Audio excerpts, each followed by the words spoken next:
I was 11 when my mother died. They said it was an illness, but I wasn't sure. All I knew was one day she was there, and the next she wasn't. Just a hollow body lying in her bed, her lifeless eyes staring at me. Dad didn't take long to move on. Within 6 months, he remarried. Her name was Sarah, and she was young. Too young, I thought, for a man like my father. But Dad looked at her like she had brought light back into his life, and I didn't argue. The day she moved in was the day everything changed. The first night, she sat at the dinner table, barely touching her food, her eyes darting around the house. She shivered as if she were cold, though it was the middle of summer. "This house, it has a presence," she murmured. Dad chuckled, cutting into his steak. "It's an old house, Sarah. It creaks, that's all." She shook her head. "No, I saw something." I stopped eating. "Saw what?" Her eyes met mine, dark and hollow. "A woman." Dad sighed, clearly irritated. "Sarah, please." I did. She was standing in the hallway staring at me. She had long black hair and sunken eyes. I swear I saw her. Dad rubbed his temples. "Sarah, it's been a long day. Get some rest." She didn't argue. She just nodded and excused herself. That night I heard her whispering in the hallway, speaking to someone who wasn't there. Days passed, and things got worse. Sarah refused to sleep alone. She claimed the woman watched her at night, that she heard her whispering through the walls. Dad brushed it off as stress. "She just needs time to adjust," he told me.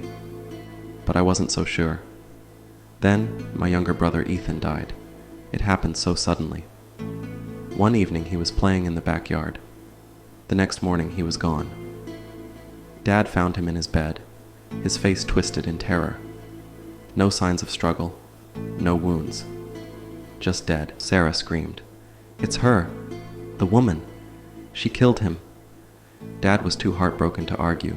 He just held Ethan's cold body and sobbed. But I wasn't crying. I was watching Sarah. She wasn't scared. She wasn't mourning. She was smiling. Things spiraled from there. Sarah became erratic, paranoid. She locked herself in the bedroom for hours, whispering to the walls. She barely ate. She barely slept. She refused to leave the house. One night I woke up to a sound. A soft creak. My bedroom door slowly swung open. Sarah stood there, her eyes wide and empty.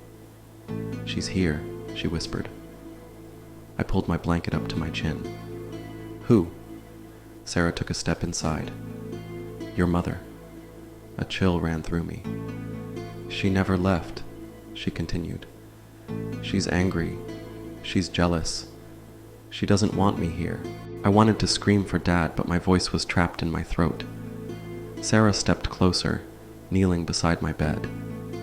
"She won't stop until I'm gone. Until we're all gone."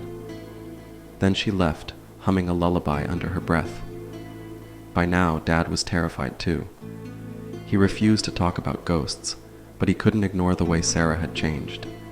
She was losing her mind, and we didn't know how to stop it. Then, one night, I found her standing in the kitchen, staring at the knives.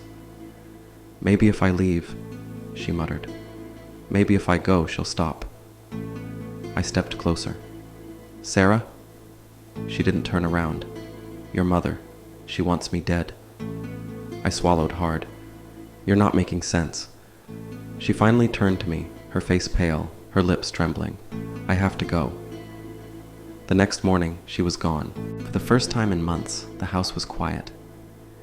No more whispers in the hallway. No more creaking footsteps at night.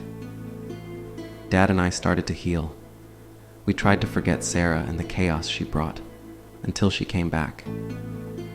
We found her standing in the backyard, barefoot, her hair wild. Her skin was pale, almost translucent. She looked wrong. Dad rushed to her. "Sarah, where have you been?" She lifted her head slowly, her lips curling into a grin. "I never left." My stomach twisted. Something was very, very wrong. Dad grabbed her shoulders. "We thought you were dead." Sarah tilted her head. "I am." Then she lunged at him. I screamed as she wrapped her hands around Dad's throat. He gasped, struggling, but she was too strong. And then, just for a second, I saw her face shift. Her features melted, twisting into something else. Something familiar. My mother. I stumbled backward. "Mom?" The thing wearing Sarah's body turned to me, smiling. "Yes, sweetheart." I ran. I didn't stop running until I was out of the house, down the street, screaming for help. By the time the police arrived, it was too late. Dad was gone. The house was empty. And Sarah, no, my mother, was nowhere to be found. I never saw her again. But sometimes, in the middle of the night, I hear whispers through the walls. She never left.